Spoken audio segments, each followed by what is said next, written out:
JB Bickerstaff made a fatal mistake for the Pistons in Game 6 against the Knicks by taking Ausar Thompson out of the game with about 4 minutes left and the Pistons up 5. Ausar Thompson is very physical with Brunson, gets called for his third foul, but there's so little time left in the game that he has no risk of fouling out, and the team was not yet in the bonus, so it was a pretty good foul to begin with, and his physicality on defense was a big reason why the Pistons even got to this point with the lead, and then after this point, Brunson's able to go crazy, and I think it also cost Thompson some of his confidence. Let's backtrack a little so I can show you why Thompson is making such a huge impact. Here's a third quarter possession when Brunson was cooking.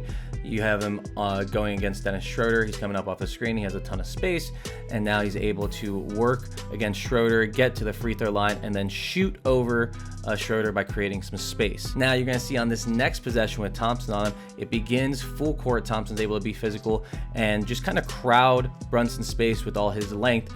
And then similarly on this play, Brunson's going to try to get to his spot near the free throw line. Thompson's able to stay on him. He's not able to create enough space with the bump, and then Thompson's able to get a really good test, and it's a miss. So that right there was the difference on defense for the Pistons with Thompson. But on offense, he was making plays too. He actually gets a big spin move to tie the game in the fourth quarter, and his physicality just continued to bother Brunson. This is actually an amazing pass by Brunson, and it's a really good job by the Pistons overall of just crowding him and making him get rid of the ball and finding these great plays.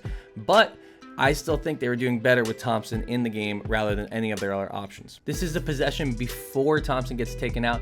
He's actually going to get a steal, score a huge bucket to put the team up 4, actually a pretty hard layup, and then get back down on defense. Notice that the Knicks are scrambling, and then put his body on the line to take a charge right there from Karl-Anthony Towns. The Pistons actually extended the lead right when Thompson came out, but Brunson then found some space as he played against the smaller Schroeder.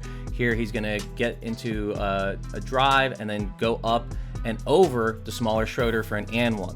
With Thompson on him earlier in the game, Brunson was not able to beat him to the spot, nor able to overpower him like he was able to do against Schroeder. Brunson is again able to do something that he was not able to do against Thompson on this possession and bully his way down into the paint and go up and over Schroeder with actually one of the most ridiculous moves I've seen in these playoffs. He stumbles, catches his feet, and then goes back up with it. But frankly, against Thompson, that play is not happening. He doesn't have as much space. He doesn't have as much time, and he's not able to muscle his way into that spot into the first place.